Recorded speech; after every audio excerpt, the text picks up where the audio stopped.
ST कामगारांचं बेमुदत आंदोलन ऐन गणेशोत्सवाच्या तोंडावर प्रवाशांचे हाल मागण्यांचं लेखी आश्वासन द्या सेवा सुरू करू कृती समितीची भूमिका ते संपाबाबत मुख्यमंत्री बैठक बोलावण्याची शक्यता शरद पवारांकडून केशवराव नाट्यगृहाची पाहणी समरजितसिंह घाटगेंचा आज शरदचंद्र पवार गटामध्ये होणार प्रवेश केपी पाटील आणि एवाय पाटलांनी घेतली शरद पवारांची भेट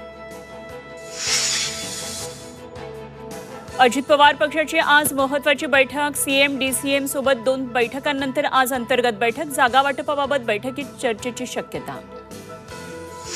माधवी पुरी बुच यांनी प्रचंड त्रास दिला माझ्या मुलालाही वेगळं करण्याचा प्रयत्न सेबी प्रमुख माधवी पुरी बुच यांच्यावर एसएल ग्रुपचे चेअरमन डॉक्टर सुभाष चंद्रांचे गंभीर आरोप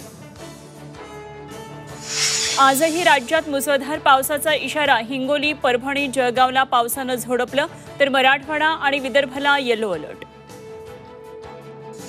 कोथिंबीरीच्या जुडीला तब्बल 450 रुपये भाव नाशिक कृषी उत्पन्न बाजार समितीमध्ये विक्रमी दर शेतकरी खुश तर सर्वसामान्यांच्या ताटातल्या भाजीतून कोथिंबीर गायब पुण्यामधल्या 2 हत्यांच्या घटनांबाबत धक्कादायक माहिती मोबाईल हॉटस्पॉट न दिल्यानं फायनान्स मॅनेजरची 3 अल्पवयीन मुलांकडून हत्या तर वनराज आंदेकर खून प्रकरणामध्ये 5 जणांना अटक